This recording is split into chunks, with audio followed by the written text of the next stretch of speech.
Hello, everybody. I'm Gwen Campbell-Mindes, and welcome to Books. My dad, who has a PhD in English literature, thinks I should read because reading them improves my understanding of good literature. Also known as Gwen aimlessly chatters about real literature. So this week's book, uh, Funeral in Berlin, which was at one point made into a movie, uh,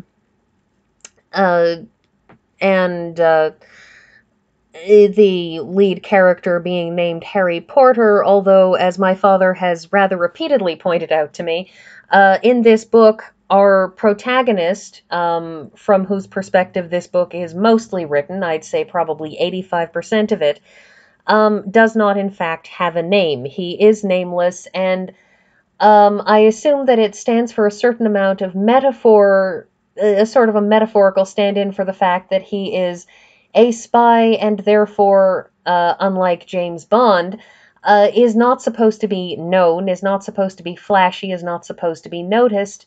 And in point of fact, repeatedly, other people, we do get perspectives of other people in this novel, which is a spy novel, a genre I have read basically nothing in until the day that I picked this up off of the list of books my father said I should do for this little project of mine. Um, but uh, I haven't done a lot of reading of I haven't done any reading of spy novels until this one. The thing is, a lot of people remark that our character, as I said in the movie known as Harry Porter, um, that they remark on how forgettable he is, on how unspy-like he is, on how undramatic he is. Um, and that quality of being a great big nothing, that quality of being unmemorable and entirely usual is it's very much the point. It's very much what he relies on. He even says very specifically in the course of the book that he relies on his apparent dullness, on his appearance of not being that bright, on his appearance of being tractable and easily led. He relies on it very, very much in this business because it makes the other spies, the other people in the intelligence community underestimate him, makes them treat him as less than he is and make mistakes because of it. Um, One of the big issues with this book is that we have an ostensible outcome that is wanted. This person, Samitsa, who is a Russian chemist who is working on a variety of insecticides that could be put to various military purposes, ostensibly the British government wants him. This is a book, by the way, that is set after the Berlin Wall goes up, when Germany was split into East and West Germany, when, one half of Germany was communist and the other half was part of the West, and the way that you have this odd back and forth of two different countries and yet simultaneously one country because it's all one country and people's families are split on either side of this wall. But at the same time, there are two separate administrations in two countries, and it's a very, very strange situation conceptually. Um, and I was indeed reliably informed that this this complication following World War II, this strange, twisted, same yet different, same yet two separate countries. This was apparently one of the prime major themes in Len Deighton's work generally. Um, One of the interesting bits in this, things to note, is that each chapter has a statement about chess, which is not really shocking. Chess is one of the great metaphors for complicated strategic back and forths, for games that are played almost entirely mentally. Um, and each of these, I assume, involves a connection to the chapter. King's Gambit is an opening in which his own side's pawns are sacrificed. Mail, a chess word from Old French meaning to overpower or overcome. Roman decoy, a piece offered as bait to save a hazardous situation. As we go through this, our protagonist deals with, of course, his own administration, his own administrivia, his own people in Britain. He deals with spies who are working for the Americans, a spy who turns out to have been working for the Israeli intelligence, spies who are working for, of course, Russian intelligence, German intelligence, East German, West German intelligence, and a sort of free agent who is in the pay of far too many people because he's more of an information broker than he is an agent for any given group.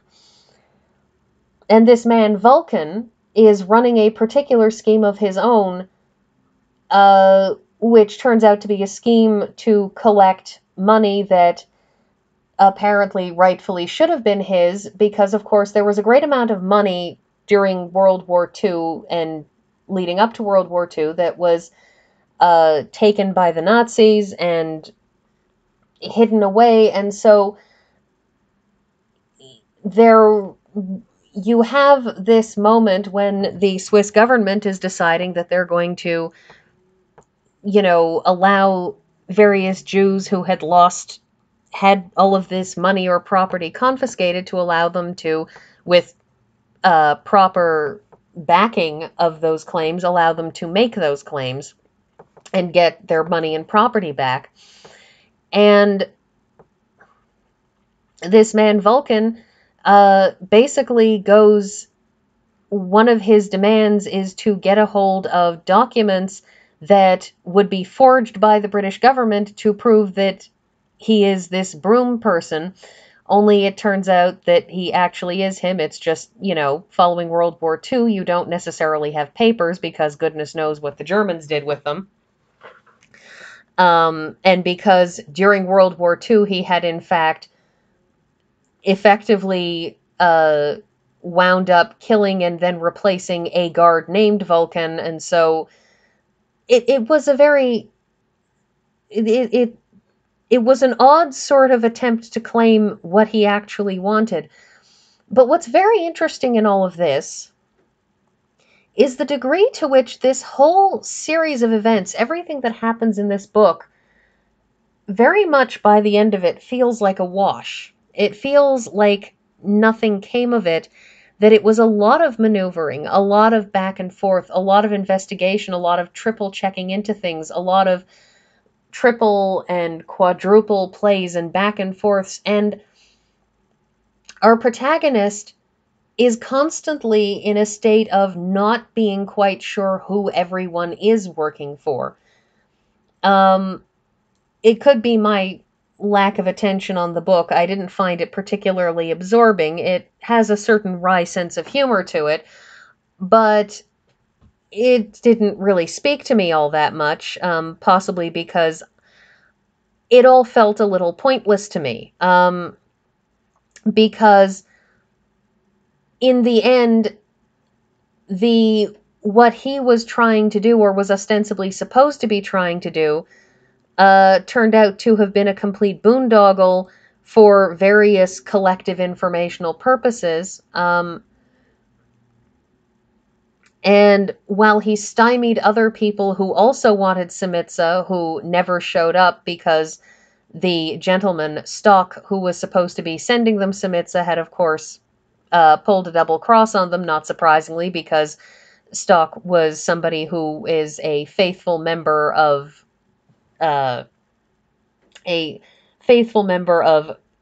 communist Germany, of the communist government, and wouldn't hand anything over. It's sort of entirely unsurprising that in the end the whole Simitsa thing falls through on his end as well as on the British end. But what's very, very odd about all of this is everybody goes back and forth. People are killed. There's a lot of drama, there's a lot of back and forth, a lot of confusion, and in the end, everybody goes home and it doesn't feel like there's been any advance. It doesn't feel like there's been any movement. Everybody has just been basically acting and counteracting each other in such a way that it very much feels almost like if everybody had just stayed home and not bothered, they could have had a better time of things. Which I suppose in some ways does reflect this concept as it relates to international espionage. It's almost like in Alice, where you have to just keep running to stay in one place. This is the back of the book, which I'm only including because there was a picture there. Anyways, so yes, there was a movie starring Michael Caine, which was set to come out.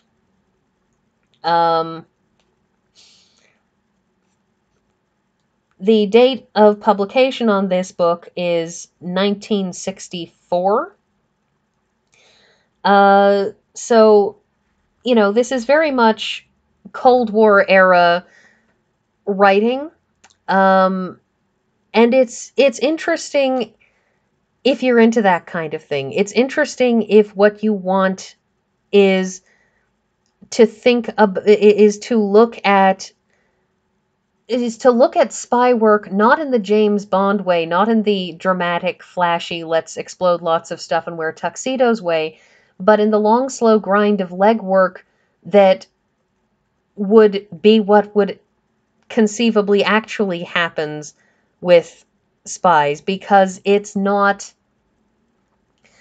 isn't sophisticated in an arty way. It's sophisticated in an intellectual way, in a thinking way, in a constantly observing, constantly evolving, and constantly trying to figure out what everybody's doing as everyone works at cross purposes in a constantly shifting collection of alliances and non-alliances, some alliances merely being two people who sigh and roll their eyes in concert because while they're on opposite sides of a given issue, they're united in their disdain for a third party, and so have a sort of a personal, emotional connection agreement that has nothing to do with their professional lives.